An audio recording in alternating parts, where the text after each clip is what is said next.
Hey, you listening right now. Do you bet on yourself?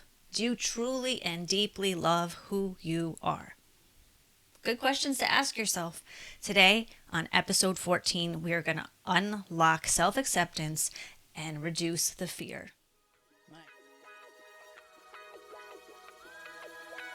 Hey, Soul Warriors, we want to welcome you to our podcast. Soul Intentions is here to drop the wisdom, tools, and real life experiences that helped us transform our lives so that we can shine without the struggle. We want to share everything we have learned so that you can do the same.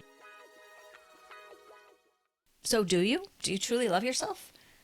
I love myself. I love myself too. I amuse you All the time. All the time running around saying, I love me. I amuse myself. I laugh at myself. Yeah. I usually do the in the mirror thing and I love you. I like what I see. High five. That's what I do. Most people, though, have a really strong inner critic, though. Yeah, they do. And it's just nagging and putting you down. And it's... Yeah. It's crazy how that negative chatter, reflects a lot of what we do and say and act and all that. And it's so, like, not in a very conscious way. It just kind of happens because most of us are on autopilot. So it just kind of like, spills out into everyday life. But, when you're in the awareness of what you're thinking and how you're feeling and how you're acting, then it doesn't leave room for that to happen in your life. So, we're consistently telling you guys, mind your mindset, because that's so important. And that inner chatter, that's what is usually tapped into the vibration of creation. So, mind what you're thinking, mind what you're saying to yourself, and also don't act on it. Because one thing we all know is our thoughts are never true. Right. They're just thoughts, they're things, they are not who we are. Mm-hmm. The inner critic is commonly just speaking from your pain place.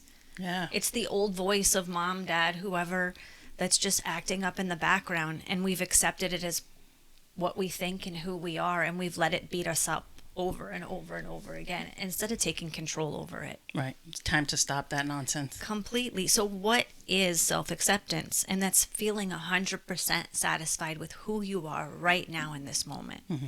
It's not saying that you can't improve. It's not saying that you shouldn't be continually growing and evolving and then loving the new you in the next moment and the next moment and the next moment. Right. But it's embracing all those parts of you, the ones you might not like so much. That's where your work lies. Mm-hmm, mm-hmm. And the parts of you that you absolutely love, which is also where your work lies, because we always want to be getting better and better. Right. And striving for more. We all like to feel in control. I know I love to feel in control of things. I don't know if I'm like that, but like I guess I can be. I don't know if I practice it a lot in my life, but I kind of go with the flow a lot of the times.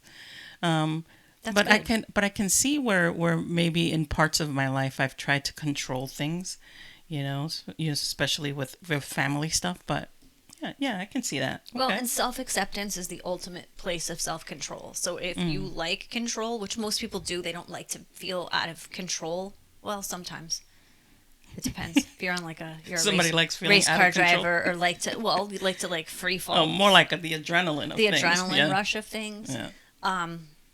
Or when I'm trying something new, like I'm not in control of the situation. I have no flipping clue what I'm doing. Mm-hmm.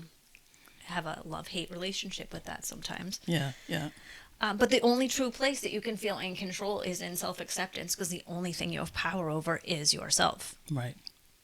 So how do we take that from trying to control what everybody in our life is doing and everything that's happening around us to just bringing it in?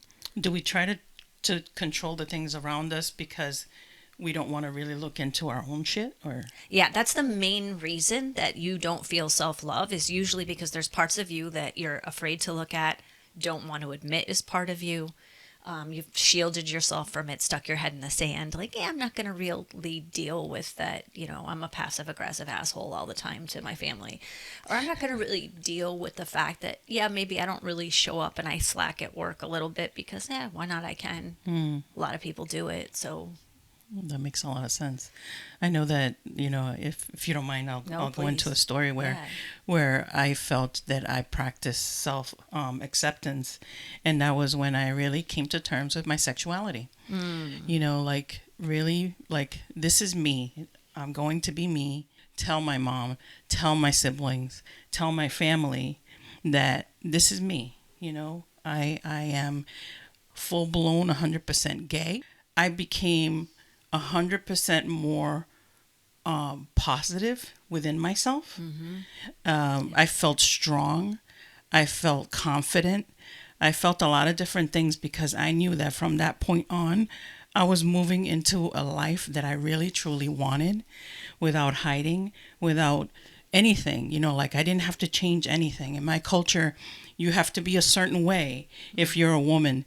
You have to make sure that you're there for your man and all this bullshit. Very, very Neanderthal, if you ask me. But so I started to step away from that mentality because I was getting suffocated Yeah. with being something and someone I was not. And when I got to that, self acceptance and told everybody, listen, I'm loud and proud right now.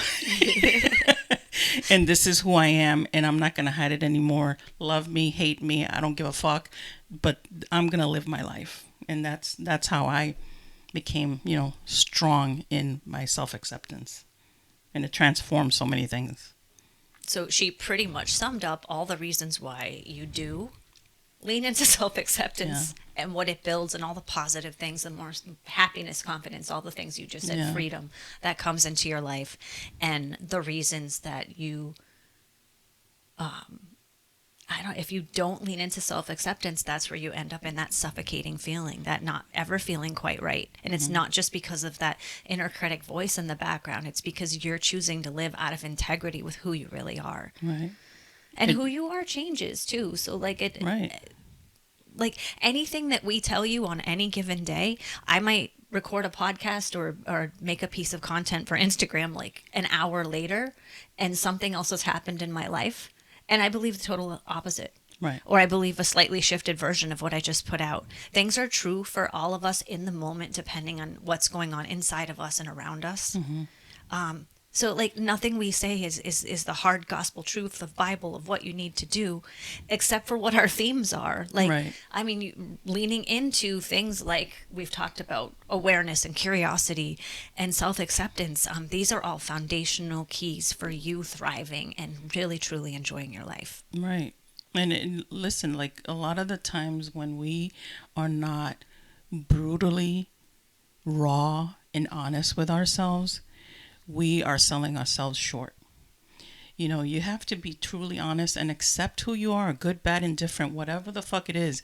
You just be you, and love that part of you because there is no one like you out there, and the world needs those parts of you. It doesn't matter what they are, but as long as you're cool with it and you're loving every part of you, that's all that matters. I think that there's a lot of power in sitting in that type of energy. And a lot of folks out there are too critical with themselves. I'm not this, I'm not that. Or, I don't have a good whatever. You fill in the blanks on all the things you're probably, you know, unconsciously telling yourself. So being super aware of what that chatter is in your head and really shifting it. And there has to be a way where if you're thinking something, you can change it into something else. Absolutely. I mean, this is all inner critic work. So we have a soul wisdom video on how to work with your inner critic, how to integrate it, easy ways to do it. Takes a lot of practice. Easy is not Yeah. easy things to do. Doesn't mean it's just going to flip the switch overnight. It could Yeah. on certain parts of you, but everything just takes practice and leaning Right, into little it. bits at a time. That's all it takes, really. Little bits at a Exactly. time. Whatever is manageable for you, and you just go with that. And consistency, just do it every freaking time. Catch yourself every time, and just shift your chatter the critic. Your inner critic. And I know that you said that, you shouldn't bully your inner critic, although the inner critic can be a bully itself. But Can totally be a bully, absolutely. So you being a bully back to it, like, that's not going to solve anything. Like banishing, I hear it a lot, ban or banish the inner critic, or destroy it, or get it, it's evil. No, it's hurt. yeah, That's why it's bullying. So you being an asshole back to it, not helpful. right, You're right. just compounding that negativity and that low vibration and that energy you don't want to be in. Right. And that brings me to manifestation too. Like, if you want to think of another way, like, of why self-acceptance is so important, if you're not operating from your true self, then you don't align with what you desire and what your dreams are and what you want to bring out into the world. So if you're wondering where your stuff is, Right. or where your new situation is, like, why that isn't coming in, until you get good with you, you're going to continue to get more of what you get. I want to give you a quick message before we get back to this episode. Unlock the secrets of your soul for free with Soul Notes. Say goodbye to feeling stuck and hello to the validation of your alignment. These weekly prompts are filled with reminders, gentle nudges, and sometimes a kick in the ass, all with love from your soul. Don't just take our word for it. Try Soul Notes for yourself and see the difference it can make in your life. Trust us, your soul and you will thank you. Just go to soulnote.org. That's SOULNOTE.org. Now back to our podcast. So this is all about frequency and alignment. And if you're sitting in a place of not accepting yourself and hating parts of yourself and disrespecting parts of yourself, that's the vibration you're putting out. But then you're like, these people are disrespecting me. And Well, why wouldn't they be if you're disrespecting yourself? exactly, that's the vibration you're putting You get out. what you get. Yeah. I mean, that's the biggest thing we would like for you to understand, that you get what you get. If your vibration is full of shit, you're going to get a lot of shit back. Period. Yep. And you might not want to look at yourself, or might not be in a place where you can look at those parts of you yet. So do the work to get yourself to where you can, or you can be okay, Right. where you do have the proper support. Or if you can't coach yourself, you're working with a coach, or working with a therapist on breaking down some of those walls so that you can get in. We did a podcast recently on vulnerability, so you can get really super vulnerable with yourself. Yeah. And that's the way to fall in love with yourself and truly enjoy yourself being with yourself. Yeah. I mean, you're you're with yourself to the end. You start it with yourself. You're in the middle of yourself. You'll end with yourself. So why not accept everything about you? Why not honor everything about you? And live your life through those lens, like, this is my life. I get to create it however the hell I want. I get to be whoever the hell I want within the raw and honesty of who I am, that kind of thing, and just move forward that way. Listen, there's enough crap out there that you don't need to impose on yourself, Exactly. So just be you, and let the chips fall where they may. And usually when you're in solid with your vibration and your desires and your ability to love yourself, some really cool shit can happen. You'll be open to receive all the things that you're looking to manifest. But you have to be super aligned with that stuff. I mean, I can't impress that upon you enough. Right. And you have to create the space for change. Like, if you're sitting in your little tiny bubble and doing the same things as all the the other soccer moms are doing, or what your other peers at church or your neighbors are doing, it's not allowing you outside of that bubble, outside of that box, to actually expand into who you are. I mean, literally, you will stand up straighter. We've coached some people who got to that point where they're like, we're going back and forth in the session, back and forth, and all of a sudden they're like, you can see that, like, you know what, fuck it. And they just say the thing that they were thinking, or that's the thing they've never said, or the thing that's always been in the back of their head just gnawing at them, and they finally fucking verbalize it, which is them owning it. And then you just see that up a little straighter, the chest is out a little more, and they're like, Yeah. whew, okay. Just by saying like one sentence. Right. It's so fucking freeing. So give yourself the space to be able to test that out. And just because you look at parts of yourself you might not like or you didn't want to recognize before, it doesn't mean you're a bad person. Like, don't turn into a second inner critic. You don't need that. It's just like, okay, I'm not maybe proud of that. Maybe a couple of apologies are in order. Maybe just apologizing to myself that like I was that out of whack just listening to the old voices in my head that I was and reacting on that. Like, just make amends, especially with yourself, and just start making different choices. I mean, little micro choices. It can be really tiny, simple, easy baby steps. And they'll add up to a lot of different things, which is, exactly what you want. And we understand that pressure of fitting in, like all of society, like it's our natural need for connection that we want to fit in, but at the same time, then you're just a face in a crowd of all the same, and then you're not getting the attention and the energy that you desire anyway. So you're just getting like scraps basically when you're trying to fit in and not being all yourself. And it can be painful. Like, I get it. Like, I'm different than the average bird, and I totally know that, but I know that we all are. Deep down, we're all our own unique selves. So when somebody tells me like I'm different, I've never met anybody like you, I'm like, cool, I'm doing a good job. Right. Like, so who are you really? You are very different than most. Yeah, I don't think I'll give you that. The way you think, the way you act, the way you are in general is very, very different than most people. I don't think I've come across anyone that's similar to you. Which can get very lonely. Yeah, I would imagine. Except that I've fallen in love with myself. So again, I can be my own best friend. Not that I don't crave interaction, and it's difficult to have friendships sometimes because I'm always that different one. Well, you have high standards, and a lot of people can't meet you there. Yeah. Which is discouraging at times for you. I can see that. It's disappointing. But, I like the fact that despite all that, you don't veer from who you are. Mm-hmm. Exactly. So. I can't. It's not within me to contain myself. Right. Like, and I'll give a lot of kudos out to my mom. My mom gave me full permission to be all of me from a little kid, and supported me like nobody's business. Yeah.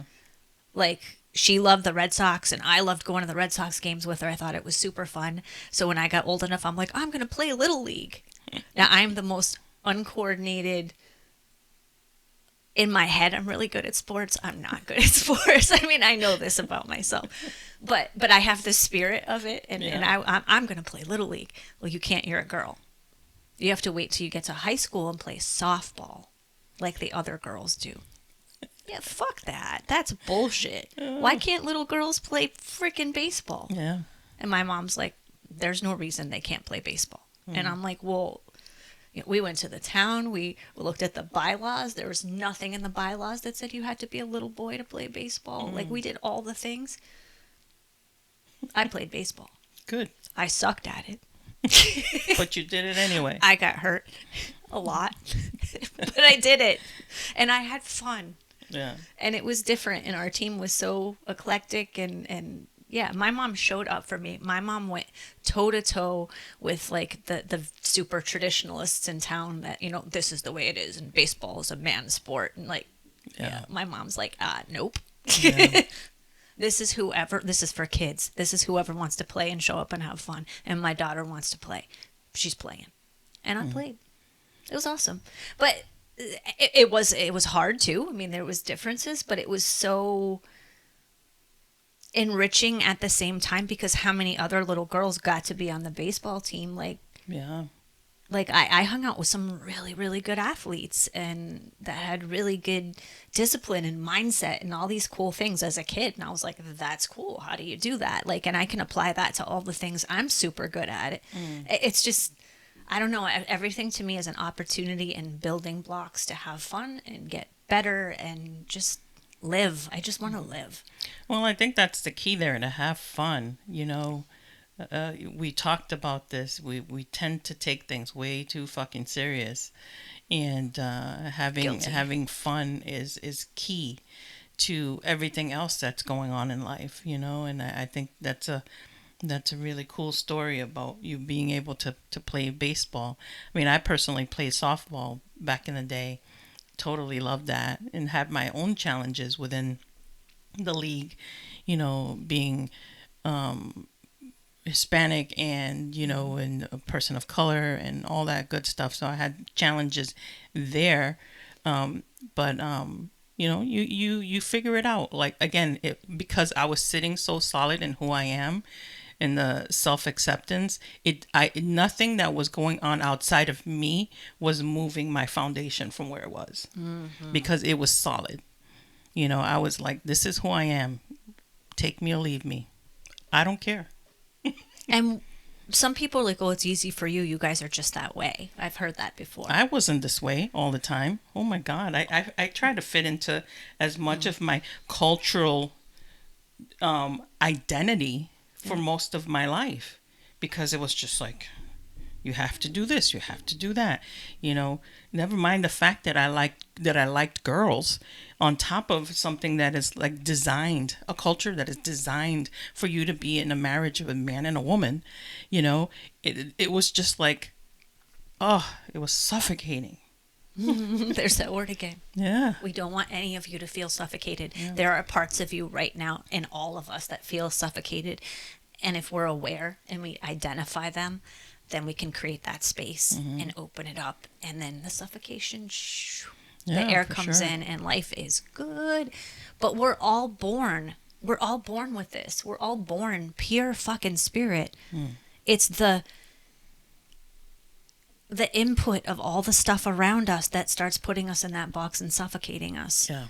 But if you truly believe in your spirituality, your God, whatever it is, the universe, whatever you believe, if you truly believe in that, then you can get back to that purity. That purity still exists in you under all those layers. So just do the work. It's that simple. Like, we did the work. And we continue to do the work. And you probably do the work, or you wouldn't be here. Right. Right. It's never ending. I mean, we're always growing. We're always changing, always trying to improve, level up, that kind of thing. So it's just, like you said earlier, accepting all those moments, really getting so professional in self-acceptance. Yes. Like, master it. Super professional. Like, it doesn't matter if it Like, shifts it's your this job. way or if it shifts that way. It's going to be just fine.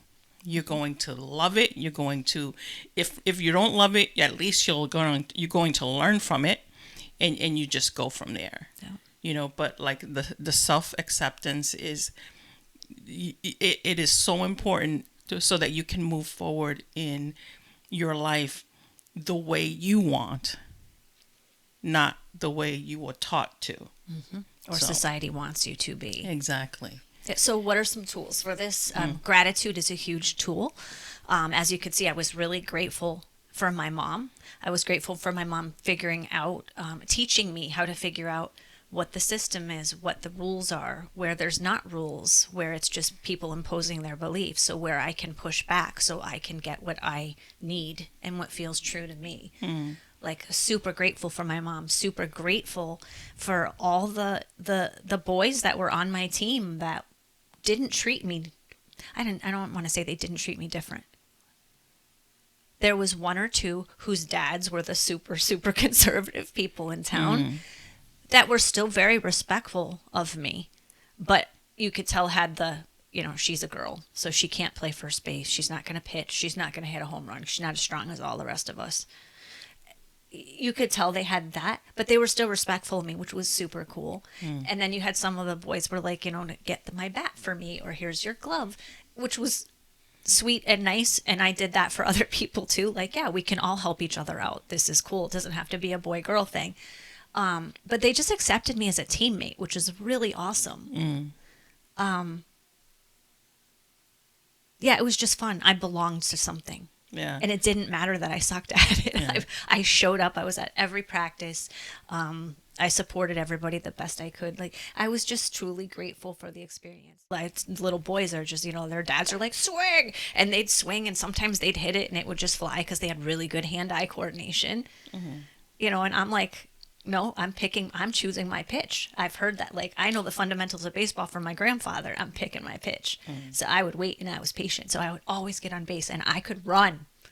So put the cleanup hitter behind me a couple spots, I'm scoring.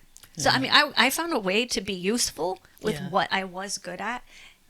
And it just, the gratitude behind all of it was just an awesome experience. Yeah, I think for me, the gratitude part is like I was grateful for the awareness of what I didn't want anymore, or how I didn't want to feel. So I was grateful for that, which then shifted me into the acceptance part of things. And then that's when this is me. I like girls. Yeah, when your pain shows up, like, that's a miraculous, phenomenal moment. When your pain... When you let those walls down enough to let your pain have a voice and be front and center and actually look at it instead of burying it and pushing it away or reacting to get it out of you, that is a miraculous, beautiful fucking moment. And be grateful to yourself that you're in that moment strong enough to take a look at your pain, and in that moment compassionate enough to do something about it. It allows it to loosen up. And when you're not holding on so tight to that pain anymore, because a lot of us identify like, that's what happened to me when I was a kid. It's part of who I am. It's, it's built me. So if I let go of that pain, then I'm not strong anymore. I might not be this or that anymore. Like, you don't have to identify with all the parts. You just have to respect the parts of you and let them come and go and flow in and out as they need to. Right, exactly. So another tool is self-compassion. So there are actually 3 components of self-compassion, which I think is really cool. The first one we've talked a little bit about is kindness, self-kindness. Yeah. Like, how can you apply, that's kind of what I was just saying, how can you apply kindness to your pain instead of adding to the pain or suffocating and holding that pain? So how can you be nice and kind to yourself? How can you have that inner critic say, Tara, you really suck at baseball. And me going, yeah, but I'm having a great time, and look at me showing up. I'm awesome. Like, I mean, is that a very simplistic little kid version? Yeah, but that's all it needs to be. Yeah. Have a conversation with the inner critic. You don't have to shit on it and bully it back. Have a conversation like, no, thank you for inputting that. Well aware I'm not great at baseball, and I love it anyway. And then keep going on your merry little way. The second component is common humanity. Common humanity means that all human beings are flawed. Yeah. None of us are perfect. We're all figuring it out as we go. I know some people think they're perfect. Yeah. Which is, awesome, but we are very flawed beings. That's them holding themselves in that place that they're trying to fit in. And they're trying to be something. And they're setting themselves up. And it wastes a lot of energy to go against who you naturally are. Yeah. Like, if you're tired all the time, take a look at what parts of yourself you're not loving, or you're not accepting, or you're not allowing to be heard because it's too dark, too painful. You're just trying to be the light, happy one, or the funny one, the one that's caring for everybody because people like that, and it keeps them happy, and then it gives you a moment hit of happiness off of theirs. When inside you have this dark shit that's brewing. Like, who are those fucking people that you can sit with and talk about that dark shit just like you can talk about the light and fluffy shit? Yeah, yeah. Give your representative a break, man. Oh, please. Because that is exhausting. And we all have them. When you meet somebody, you're meeting their representative. That's and they're meeting yours. Until you can sit, like you said, in that darkness with somebody and really be a part of being raw and being honest with yourself, with the person in front of you. That's when you've hit the mark. When you're sitting consistently with that representative, then they're not getting parts of you that they deserve and you deserve to be able to express. So stay away from that.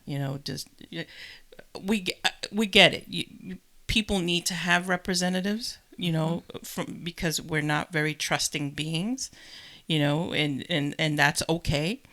But don't sit in that the entire freaking time. All about kindness. I'm all about being positive, but I sure as heck have my dark side. And when I go down that rabbit hole, boy, do I go down that rabbit hole. But I'm okay with it because it's a part of who I am. And sitting in that and being accepting of it is what's catapulted me to places in my life that I never imagined I would be in. Right. Just within myself, not in the outside world, but within myself as a human being, and what I'm capable of doing and reflecting back to others, if you will, the power of sitting in that acceptance in light and dark. Exactly. And so the third component of compassion is mindfulness. It's just being aware, just like you just said, of all the different parts of you. And we had talked earlier about making space for these changes to happen. And if you decide not to do that, that's when the universe will start presenting you with, okay, here's this situation, here's this situation. And they will make it because they know naturally your whole point of being here is to let your spirit out and live from that freaking place. So if you're not doing that, the universe will be presenting you with opportunities that sometimes will be painful or difficult or challenging to give you that nudge and that platform, because for some reason a lot of people don't like to learn and grow unless shit hits the fan or slaps them upside the face. And then they're like, okay, it's too painful. I'm gonna shift and go do this. And they get into this. You'll see similar situations with people and jobs and relationships keep happening. So stay aware, and you don't have to wait until you wake up one day and you're like, everything just sucks. You don't have to wait for that to explore that darkness. And darkness is, please, darkness, it's not bad. It's not evil. It's not the parts of you you're trying to get rid of. It's just those really real depths of you part, that warrior part. It's a simple contrast to your light. Yeah. That's what it comes down to. And darkness is just the absence. Yeah, it's the absence of light. It's not good and bad. Please stop. Love and light is great. I love love. I love light. I'm motherfucking sick of the spiritual community with their love and light, or thoughts and prayers if you want to go into different namaste religious groups, and namaste, and there's nothing wrong with all those terms, their definitions and what they are originally meant to be. The vibration behind it is fucking awesome. It's been so watered down that oh, look at me, I'm a cool hippie spiritual person because I love and light everything. I love those videos with the women or men, because I've seen both, where they're saying, just because I'm love and light, or I'm a child of God and things like that, doesn't mean you can test me. Yeah, because that part of me will come out. Yeah, because I'm human. In a reactionary way, blah blah blah. But hey, love and light, no. No, motherfucker. And it's accepting those parts too. It's like I've said before, I'm all about being kind. I'm all about being respectful and all those things. But there are moments in my life that I just want to fucking take a 2x4 to somebody's head. And that is a part of who I am. And I accept that. Do I act on it? Absolutely not. Is she working on releasing the anger that makes that I want to take a 2x4 to somebody's head? Yes. But is there a healthy part of that? If we see somebody that's attacking a child, I'm in there. Yeah. Like, I'm the one that's going to run into something. I'm not Or running hurting an away when animal. something's hurting an animal. Anybody talk disrespect. I've been in like a store where like there's a couple and they're totally like going at each other, like, Yeah. or one is being very this has happened to me so many times, all the stories are mumbling jumbling up, but like there was a woman with her husband and she was just being a freaking asshole to him. And I don't know their story. Maybe at home he's like I don't know, but it was just like, the people were shopping, there's little kids, like, if you two choose to live like that, fine. But, and I said something because, like, let's get a little kindness going here because this is just, that's that, like, whoa, Yeah. that's freaking harsh. Yeah. But I mean, I purposely make space to honor, to look at all different parts of myself. I go to events where I'm going and I'm digging deep and I'm not just looking for light and I'm not just looking for dark. I'm just looking at me. Like the labels of the light and dark too, sometimes like we use them because we all understand them, but they're all just parts of you. Like, respect them, release what doesn't serve you any longer, and keep moving. Yeah. And that's the key, to keep moving. We like to camp out in places That we have no business sitting in. Exactly, that do not serve us in any way, shape, or form. But yet here we are, And half the time Camping the pain out. isn't even ours. pulling out the s'mores. Yeah, pulling out the s'mores over somebody else's fucking dumpster fire. Like, Yeah, why? It's like, no, Mind no. your own. And then you mirror and you model for other people how to mind their own, and you empower them. Stop blocking other people's growth and lessons because you're too busy in the middle of their shit to deal with your own. Right. You got to deal with you first. Gotta. So, I mean, the bottom line of all this, you are the only person that gets to spend your entire life with you. So do you want to spend your life with a negative person, a hypercritical person, a judgy person, an unkind person, an unconfident person, somebody who doesn't show up? And I'm not talking about for everybody else, I'm talking for you. Do you want to spend your life with that person? Or do you want to spend your life with somebody who's joyful and healed or healing? I mean, fun. Yeah. Like, I mean, that's your choice. So do the work, enjoy your life, enjoy yourself, or not. And I assume that you want to be with a joyful person, or you wouldn't be here listening to us. That's such a better vibration. Absolutely. So, So we super appreciate you listening. We appreciate every step you make towards your self-acceptance because that brings that vibration up for all of us, and more of us can start finding each other. and I'm really excited to watch it, because when you get to play witness to someone's growth and, and especially the self-acceptance part of things, whew, what an outstanding view I sit in watching that happen. It's awesome. So acknowledge that fear, lean into that happiness and that growth. Yeah. Self-acceptance is the unlock. All right. Be kind. Peace. Peace.